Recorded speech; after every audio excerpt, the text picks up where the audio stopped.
I'm gonna be reacting to this video. It's called. Give me a second. Sorry. It's called Three Thanksgiving Horror Stories Animated.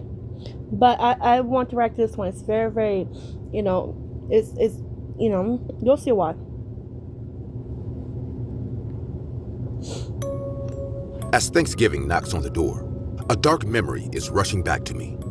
I don't celebrate this tradition anymore because of what happened 2 years back. I am a 19-year-old average-height girl currently living in California.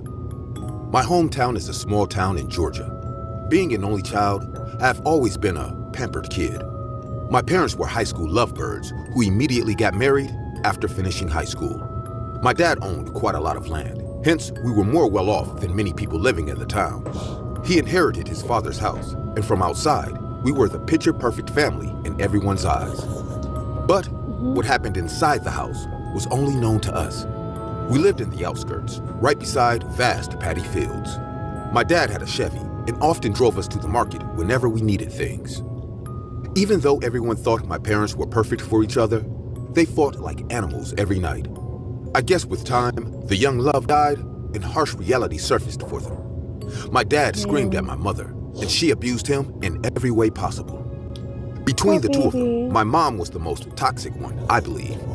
I saw her slapping my dad and pushing him many times, but...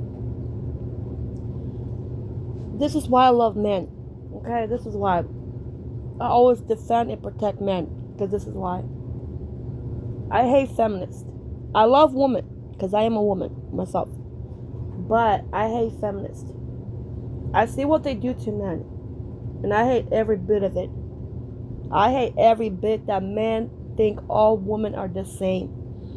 If there's men out there thinking all women are feminists, all about that woman's right bullshit, sir, you have no idea what the fuck you're missing out on.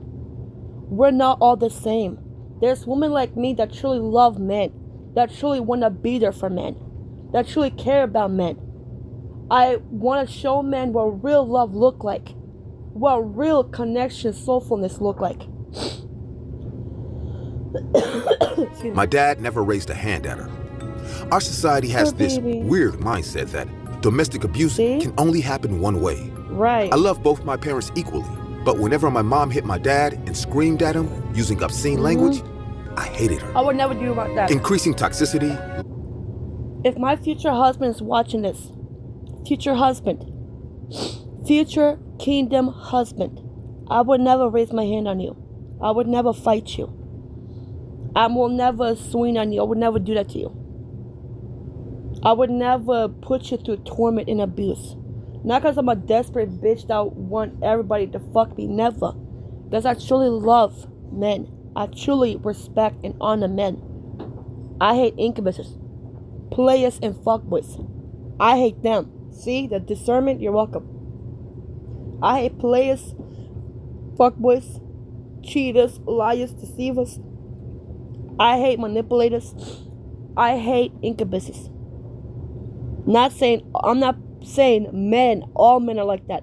Those the kind of motherfuckers I don't want to even be involved with.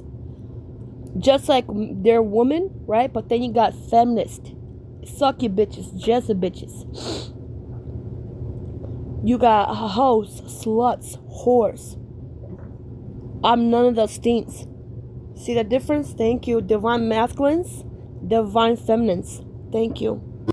Led to the usual consequence, divorce. My dad had to bear a lot as my mom went on giving suicidal threats if he divorced her. It was the most disgusting phase of our lives. Our so-called happy family broke apart, and my mom stayed in Georgia, and I came to California with my dad. My dad's lawyer proved how she abused him for years, and I too sided with my dad on this. Tears rolled down his eyes when he got my custody. But one thing I noticed that day, which no one did, my mom didn't say a single word. She stared at me with a blank face for a few seconds, and then quietly walked out of the courtroom. That was probably the last time I saw her until I turned 18. And a horrifying tragedy happened last year. My dad didn't keep any contact with my mom after the divorce, but he never stopped me from being in touch with her. I talked to her over the phone at times, and that was it. Sometimes I missed her, but then I realized those painful nights watching my mom hitting and kicking my dad, and my dad bearing this humiliation and insult for my sake. The awful memories of his past hit him so hard that he was... See?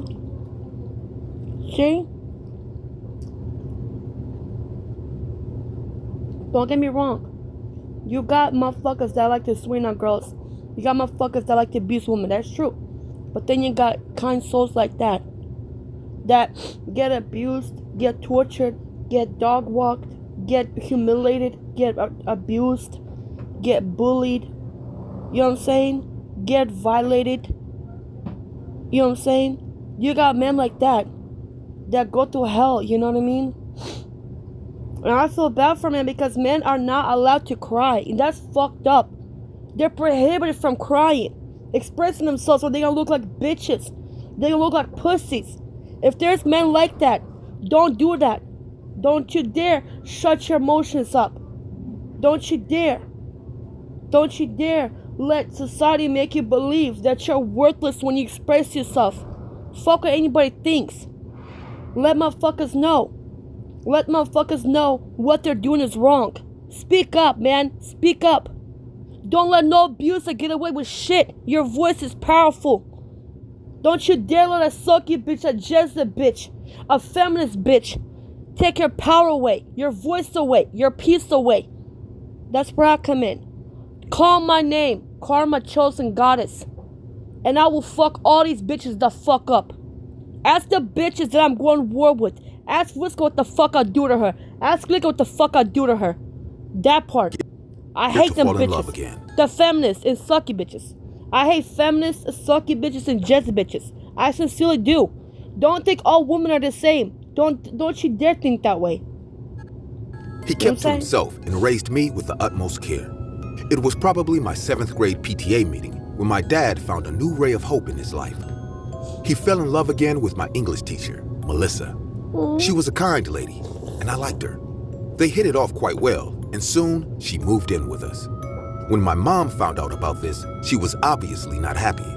But this time, she didn't create a scene and quietly disconnected the call. It was a week before Thanksgiving. I was sitting in my room going through some brochures, thinking about where to go for college when my mom called.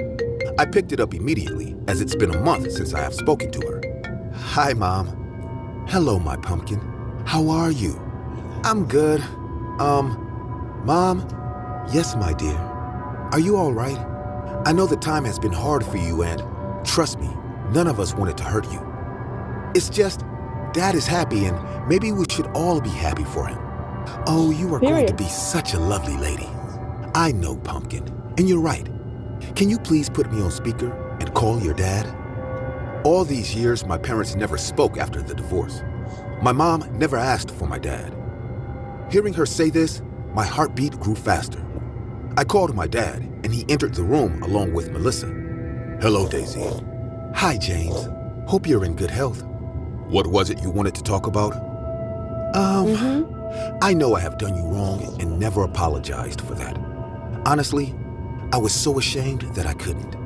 So here I am asking for one last thing from you and my daughter. This Thanksgiving, will you guys visit me? You can also bring Melissa. I would love to meet her. Just give me one more chance to have a good time with my family. I saw my father's face turn cold, and he looked at me, then at Melissa.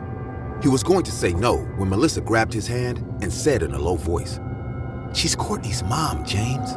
She too deserves to... Bitch, she's a dumbass. Do you not know how bitches move? Do you know how bitches are? Why the fuck would you say that? She's a dumbass. Melissa, you're a dumb hoe. Okay. Thanksgiving with her daughter.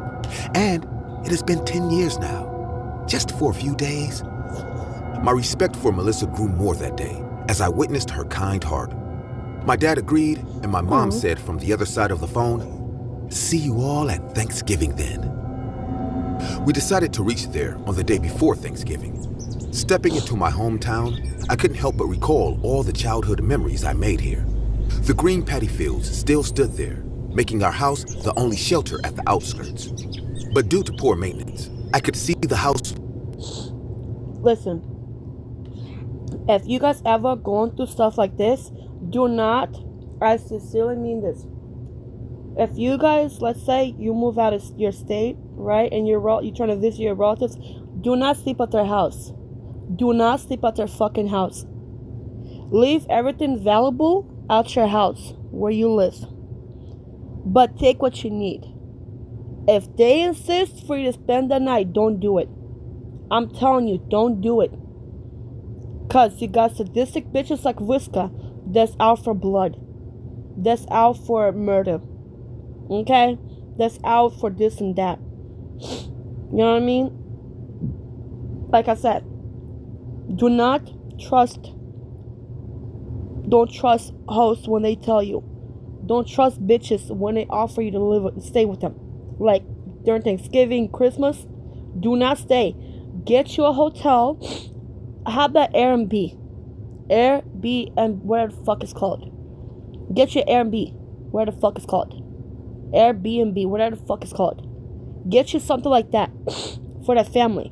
Okay? Do not let the bitch know. Let's say you're visiting your ex-boyfriend or your ex-girlfriend and you have your baby mother or baby father. Do not go living. Do not stay the night at your baby mother's or baby father's house to prevent this shit. Automatic green flag. Sorry, the fuck green. Automatic red flag. Automatic red flag. Do not trust bitches. Especially the fact that she beat on him. She didn't change. She didn't change. Trust me. I lived it. When someone says I changed, no the fuck they didn't. Don't let the holy thou shit fool you. You see the kind of bitch I make, right? Do not fall for that schemes. Do not fall for that plot schemes. You know what I'm saying? Let it be 20, 40 years from now. Whiska or Lilka ask me to live with them or stay with them or just visit me, right? I say fuck no. Them bitches won't know my phone number. Them bitches will know where the fuck I live. Them bitches won't know shit about me. I'm serious. I'm that severe. Do not trust bitches, especially when they fucking... Like, you think I'm about to go stay with Mike right now? Are you fucking dumb? The same motherfucker that said everybody on me? Never. I don't care. No, bitch. Don't go choke on Saint's dick. You worthless bitch. That's how I'll literally say it to Mike. I will literally say that. Because what he did was against universal law. He's still begging and pleading, but bitch, I don't want nothing to do with them, right? You're welcome. So what I'm saying is, let's say you're just trying to meet your friend enemy. You have a friend enemy that you were friends with, and she did you hella dirty. She will do it again. But she needs to slither past that fucking wall, past them fucking boundaries, not detected, so she can scorn you, backstab you, and betray you. But this time, she will make sure that betrayal is severe. She will make sure that betrayal is a lifelong print. She will make sure it's stamped. She's not out for scars. She's out for one secret. She's actually out for fractures. When you get back with your exes or frenemies, anybody, ex-relatives, ex-frenemy, ex-spouse, you are opening a door called... It's called stupidity. Because they never change. People never change. They never become the better version. Because at the end of the day, if you really were a good person, you would never do me the way you did me. You would never abuse me the way you did. You would never betray me the way you did. You would never backstab me like you did. You would never, scorn me, fuck me over like you did.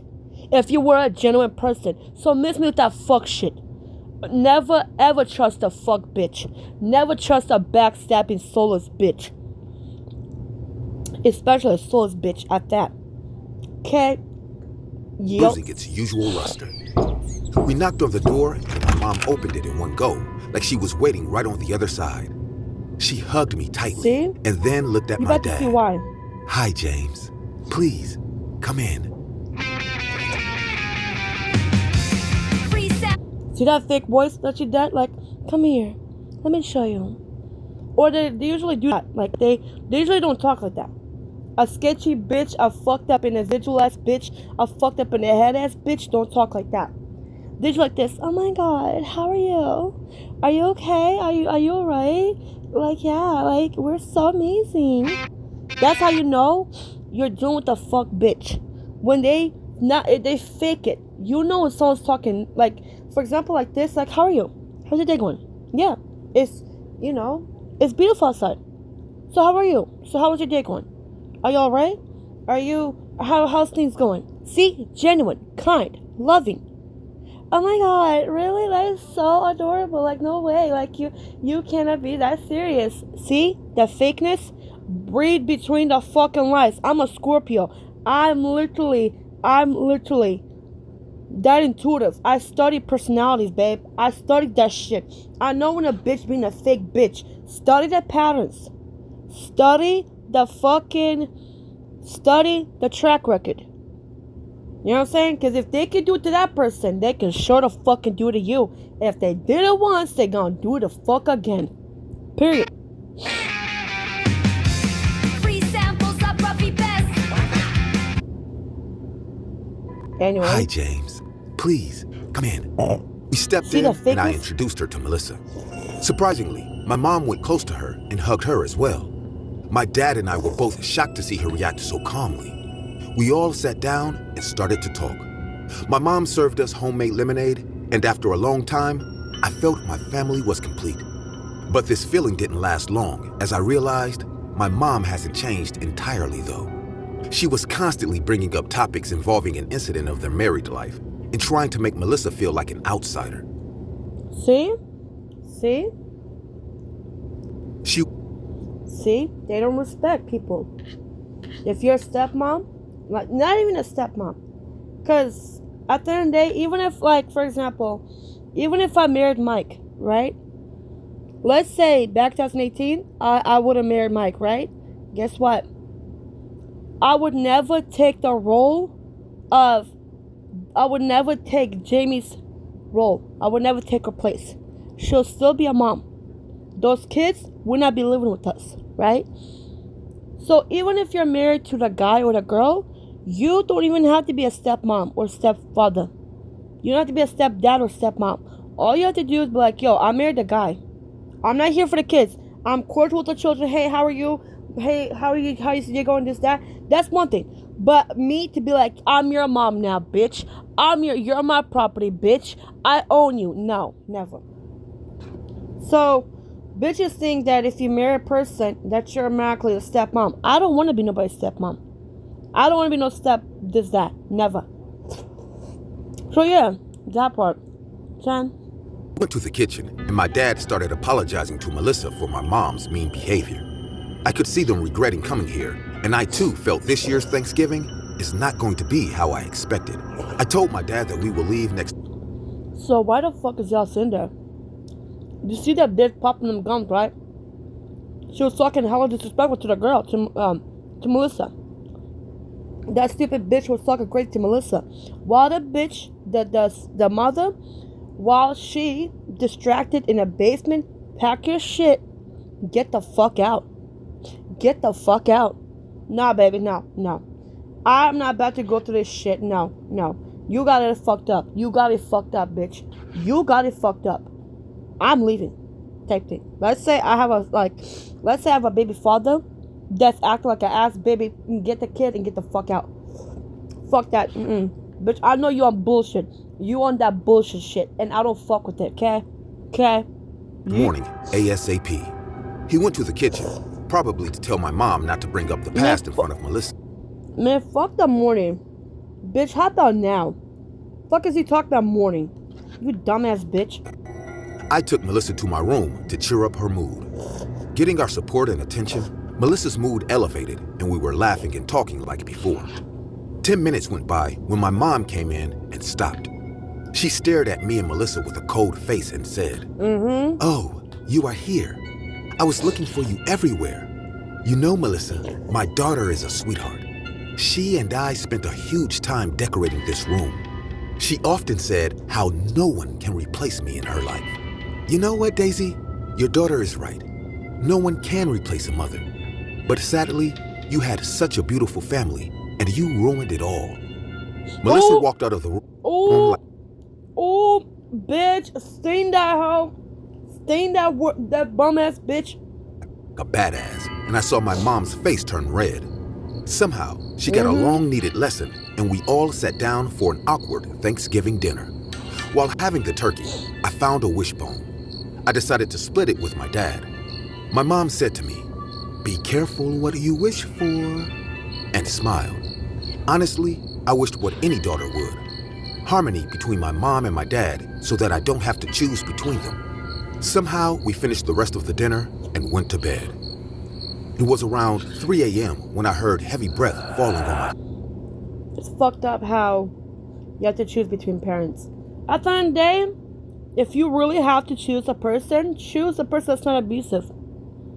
Choose a person that is not sadist, that don't have a past of torture and violation. Choose that. If you have a father that's a loving father, amazing man, this and that, choose him. A woman, you have a mother that's loving, caring, nurturing. She's everything as a mother needs to be. Choose her. At the end of the day, always choose the kind soul, the loving soul, the beautiful soul. Choose that. Do not choose these bum-ass worthless bitches. Cat. I opened my eyes and saw my mom standing near my bed in the dark. Bitch. What are you doing here? I shouted in fear. She gave a very bizarre smile, and her one eye twitched, making her look creepy. Then she said in a calm voice, "I know you wished for our family to be happy again, didn't you, Pumpkin?" Before I could reply to her question, my eyes went to her hands, and I saw she was holding something on both her hands, and the water was dripping from those things. I jumped to the switchboard on the other side and turned on the light. Can you really earn a degree without paying anything? Yes, you can earn a degree at Maestro without paying anything. If you qualify, Okay. Man, shut the hell up. I jumped to the switchboard on the other side and turned on the light. What have you done? You don't have to choose anymore, Pumpkin. Now you will have me by your side forever. What is Thanksgiving without thanking our loved ones for their sacrifice? I am thankful to your father and this bitch for sacrificing their life to reunite a mother to her daughter. See? What'd I tell you? I couldn't keep my sanity anymore. I picked up the nightlamp and hit my psycho mom hard on the head. She wasn't expecting this and fell on the floor screaming in pain. I went on hitting her until her brain matter came out. She took away everything from me, and now the one person whom I loved the most, my poor, innocent dad. When I was done with my anger, I called 911 myself. Smeared in my mother's blood, I waited for the cops to arrive. I am the youngest woman prisoner in this high-security facility, with a supposed chance of parole maybe, but I am not going to ask for it. I am going to spend my entire life in this dark cell because I have no one to call family now. The outside world is way scarier than the world inside this prison, and I have had enough. No more family, no more Thanksgiving for me. That goes without saying. Hey guys, I see many of you come. All that could have been fucking avoided. See, but I'm a fucking crazy mental bitch, right? Get the fuck out of here. Y'all hoes know that I be speaking the truth. All that could have been fucking avoided if their stupid ass reserved an Airbnb closer, probably not close to her, probably like 5. Usually get an Airbnb 5 to 10 miles away, so she doesn't know where the fuck you live. So she don't know. Like, no, we're here for short term time, right? But your stupid ass decided to sleep with the fucking manic. I looked with manic. Baby, what the fuck was you thinking? Like, I can't feel sorry for stupid bitches. Like, I cannot feel sorry for retarded hoes. All that could have been fucking avoided. Melissa would have been alive. James would have been alive. But your stupid ass decided to sleep with a literal serial killer. And guess what that bitch ended up doing? Cutting off James' head, your father's head, and your stepmom's head. All because you were a stupid bitch. Get you fucking Airbnb or fucking reserve fucking hotel. Bitch, all that could have been prevented if your stupid ass used your fucking brain. You dumb, dissy bum, bitch, I can't. Like, how stupid do you gotta be? I swear. Bitches are dumb. Commenting on my videos Retarded. that this channel deserves 1 million subscribers. But I also see the percent of people who watch my videos aren't actually subscribed to the channel. Just shut the hell up. Icon. Thank you. Family. Listen, I like the video. If you're watching this channel, let me start with the fucking channel. Whatever the fuck your name is, IMR Scary Tales. If you're watching this video, can you please stop that bullshit? Like, we get it. Like, we subscribe. Like, get the fuck out of here with that bullshit. Okay? Unfiltered, okay? His parents had hoped he'd take over the family store when he became an adult. But he wanted to do more with his life than sell knockoff products to cheap older people in an aging town for the rest of his days. He left his little hometown as soon as he turned 18 to go to college and didn't look back for the entire 4 years it took him to finish his education. Now, at age 20, he had a degree and a stable job, but no one to congratulate him about it. Whether it was because of the holiday spirit finally seeping in or just pure loneliness, Peter couldn't be sure. But he decided on a whim that he'd celebrate his first Thanksgiving in 4 years with the family he left. He tried to contact them first, but was met with no response when he called them with the numbers he had blocked for 4 years. Not all that was surprising, really. A lot can change in 4 years. They must have all changed their phones and contacts during that time. If he wanted to celebrate Thanksgiving with them, he would have to drop by unannounced.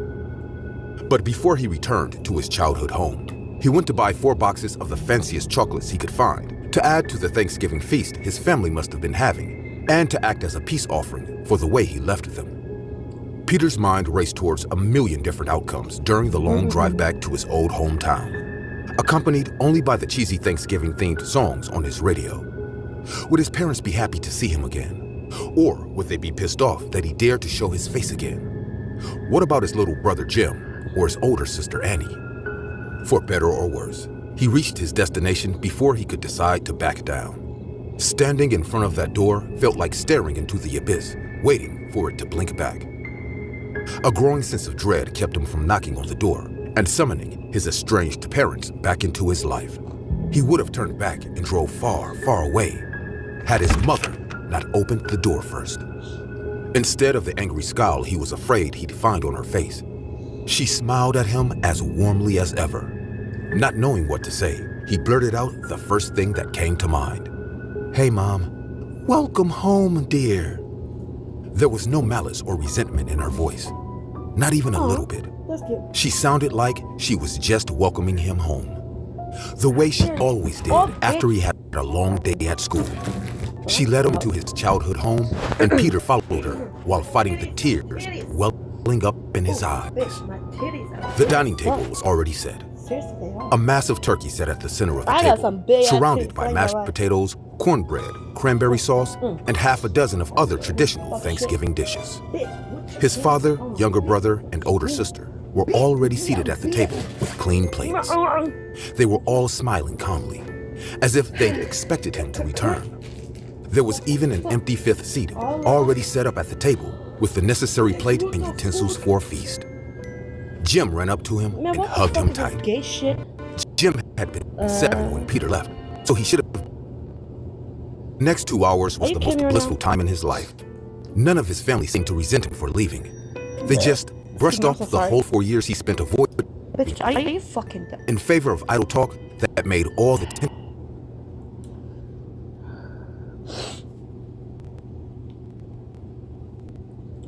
Bitch, are you fucking retarded? Come on, ho.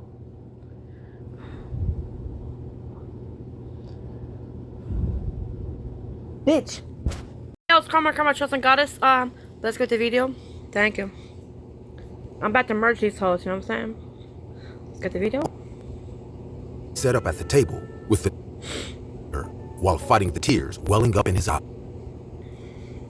He was afraid he'd find on her face. Okay. She smiled at him as warmly as ever. Not knowing what to say, he blurted out Cool. the first thing that came to mind. Let's do it. "Hey, Mom. Welcome home, dear." There was no malice or resentment in her voice, not even a little bit. She sounded like she was just welcoming him home, the way she always did after he had a long day at school. She led him into his childhood home, and Peter followed her while fighting the tears welling up in his eyes. The dining table was already set.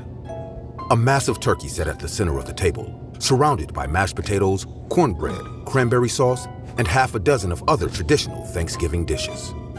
His father, younger brother, and older sister were already seated at the table with clean plates. They were all smiling calmly, as if they'd expected him to return. There was even an empty fifth seat already set up at the table with the necessary plate and utensils for a feast. Jim ran up to him and hugged him tight. Jim had been 7 when Peter left, so he should have been 11 now. And yet his little brother didn't look a single day older than he did the day he left. "Welcome back home, Pete. Took you long enough. Come on, let's eat."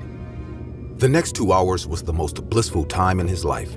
None of his family seemed to resent him for leaving. They just brushed off the whole 4 years he spent avoiding them in favor of idle talk that made all the tension he felt before melt away. After stuffing their faces with turkey and mashed potatoes, the newly reunited family put some... I wish I could stuff my excuse me, god dang.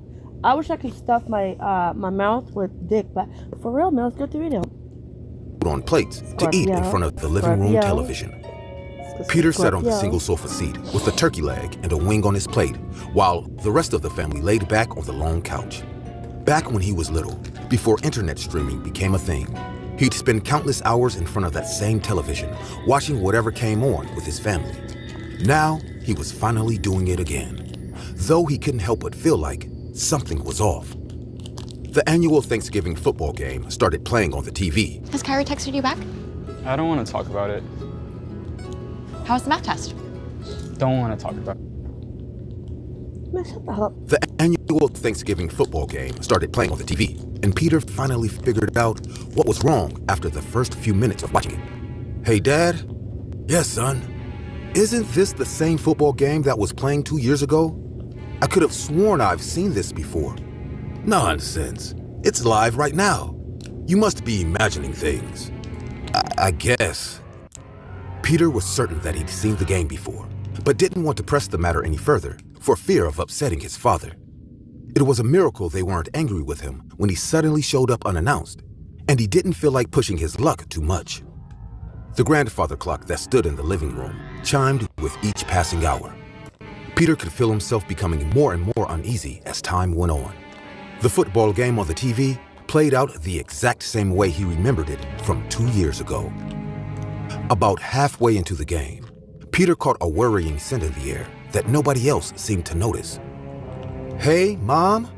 "Yes, dear." "Did you turn the stove off? I think I smell a gas leak." "Oh, don't worry about it.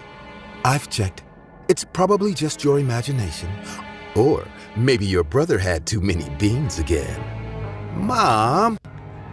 Everyone laughed the whole thing off. Peter joined in the laughter, but only because he didn't want to bring the mood down for everyone. Somewhere near midnight, the TV switched to a news story about an incident that happened in their town. The reporter spoke from their newsroom about a family of 4 dying in their home due to a gas leak. Though he didn't reveal their names or the location of the home, it felt like some sort of omen. But his family didn't seem to pay too much attention to it. Peter was about to ask his mother to double-check the gas again when the grandfather clock struck midnight with a deafening chime. The moment it did, all of the lights in the house went out. Thinking that there was something wrong with the power, Peter pulled out his phone and turned on the flashlight function. When the light illuminated the contents of the plate in his hand, he dropped it with a scream and stood up from his seat. Instead of the succulent turkey leg and wing he'd been happily snacking on for the past hour, a half-eaten dead rat laid on his plate. In his panic, he turned the light towards the couch where his family sat and immediately wished he didn't. His family was still there, but they were no longer the lively people he knew. Sitting on the couch were 4 decaying corpses that might have once been his family. The empty black eye sockets stared into his soul as their putrefied lips curled into sinister grins that revealed their rotting yellow teeth and the maggots wriggling in their gums. Peter's mother, or what was left of her, uttered the last words he would ever hear with a foul breath that smelled like death itself. We've been waiting for you for so long.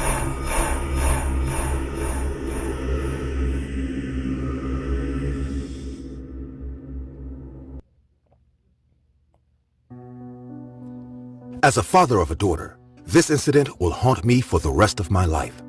My 16-year-old daughter, Emily, grew up to be the brightest young lady, and my wife, Rosalind, and I couldn't be prouder of her. Emily was so jolly that she made friends wherever she went. It was the month of November. Everyone was getting ready to celebrate the winter festivals coming our way. Our family celebrated Thanksgiving in my brother's farmhouse every year in Ohio. So we drove there a week before Thanksgiving to make some cheerful memories. One morning, I was headed to the bank to finish some important paperwork before leaving for Ohio, when I noticed a boy standing on the sidewalk facing our house and looking at the window of my daughter's room. He was smiling while staring at Emily's room. I was about to knock him out, thinking he was stalking her, but when I looked up, I saw Emily was standing in front of her window and waving at him with a blushed face. I realized now that they know each other, so it will be better to talk to Emily first before hurling on this boy. I left and decided to sit down with Emily and talk that night. After finishing dinner, Emily was heading upstairs. I stopped her and told her to sit next to me. I wanted to talk to you about that boy. Who? What are you saying, Dad? Relax, Emily. You don't have to be afraid. I just wanted to know who he is. Her face turned red and she hesitated for some time. Honey, don't be afraid.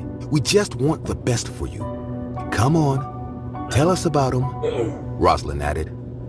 His name is Roland. He is in my class. Okay, where does he live? 2 blocks away. His dad is the local sheriff. Really? That's good. I know the sheriff. So how long are you guys friends? We met at a science fair. He is a nice guy, Dad. We like each other. Okay, I don't have any issues, but we need to set some boundaries for your safety. No matter how much Rosalind mocked me for becoming a bit possessive about my daughter, it was natural.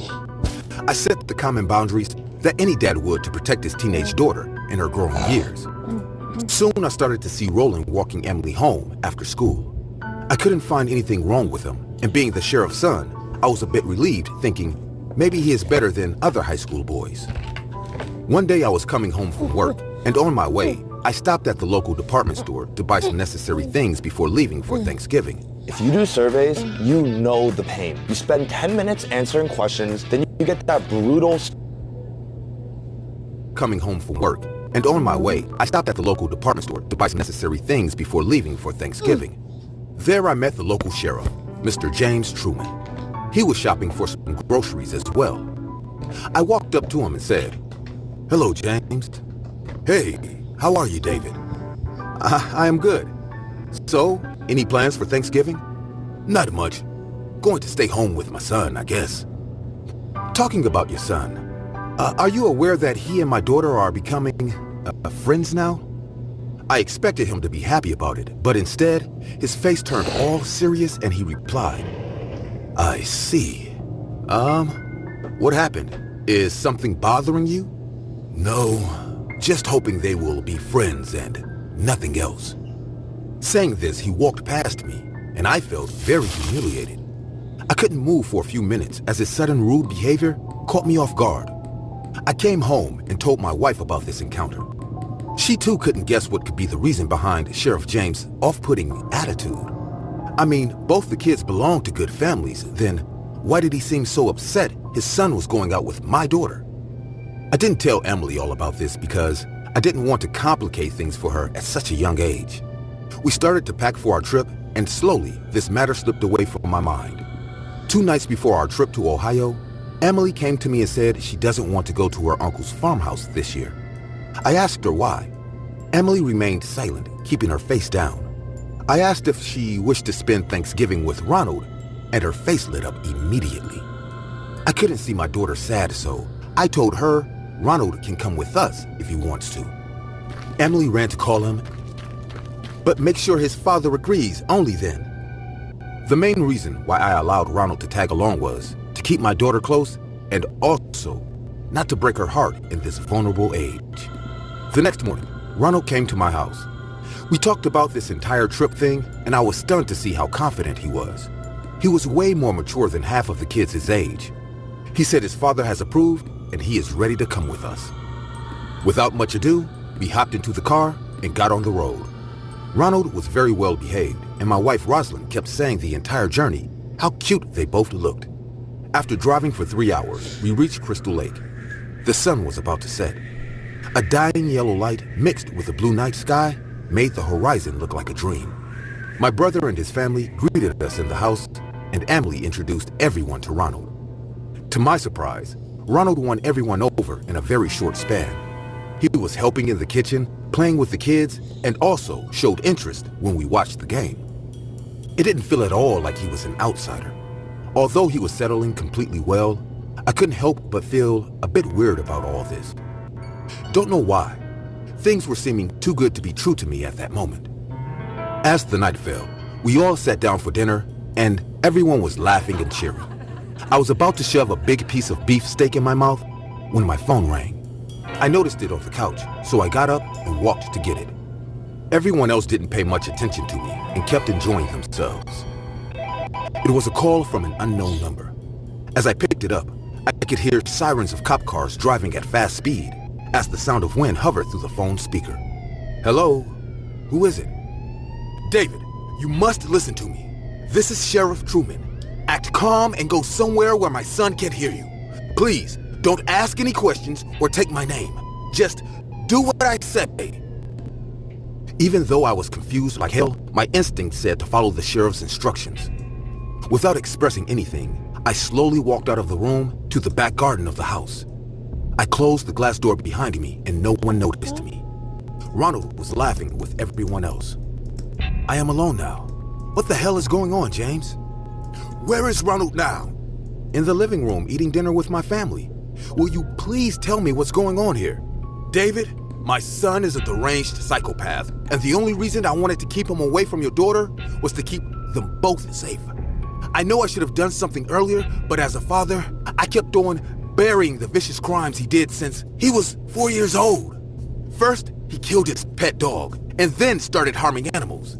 But when he bludgeoned my wife to death, knowing she was pregnant with another child, I realized what devil we had brought into this world. He can't share those whom he thinks as his close ones. I didn't permit him to travel with you guys, so he threatened me with a gun and tied me up in the basement. When I finally managed to set myself free, I noticed he was going with one of my guns. He has taken them all and going to murder your entire family to get Emily just for himself. You must stop him before becoming violent. Keep a close eye on him. I am coming to your place. I have already tracked down your location from this call. Just, please, don't make him mad or he will snap out like a venomous snake. Saying all this in one go, the sheriff disconnected the call and I turned around with fearful eyes to my loving family, who was now seen laughing with a deranged murderer that has come with a plan to finish them all. I uttered to myself that I must keep calm and protect my family. I got inside and went straight to Ronald's room. My idea was to take the guns away. Wonderful day. Just have a few questions. Why are sales up 12%? What was the room. My idea was to take the guns away, but as I opened his rucksack, I saw dozens of knives and other basic weapons. But the gun was missing. Seems like you and my dad both want to ruin my Thanksgiving this year. I turned back and found Ronald standing behind me with a gun. I lunged at him to take it away, but he dodged carefully and hit me on the head with the metal end of the gun. I fell unconscious on the floor with throbbing pain and heard Ronald say, "Happy Thanksgiving." I don't remember when I came back to my senses, but a squashy sound, followed by a metallic smell, started to take over my drowsy mind. I opened my eyes slowly and saw Emily tied up to a chair with a huge bruise on her head. She was unconscious as well. But as I laid my eyes around, I realized the danger is much bigger than this. All my family members, my wife, my brother, his wife, and his 2 kids were lying on the floor, bludgeoned to death. Yes, Ronald killed them all. What have you done? Oh, David, you're awake. Nothing. Just getting what is mine. My dad had never understood me, but don't know why I think you will. I love your daughter, and I want her.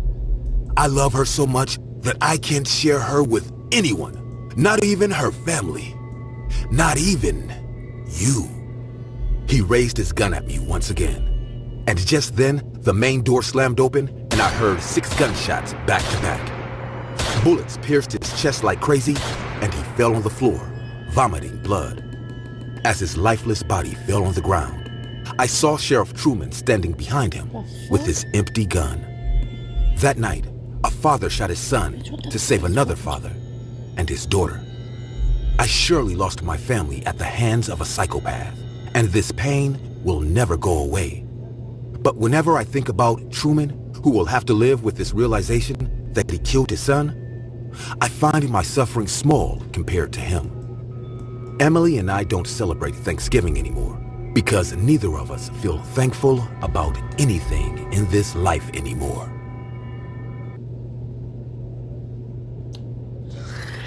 Okay, yo, I hope you guys enjoy my videos. Subscribe. Love you, Charles ones. Bye, Charles ones. Love you, angels. Bye, angels.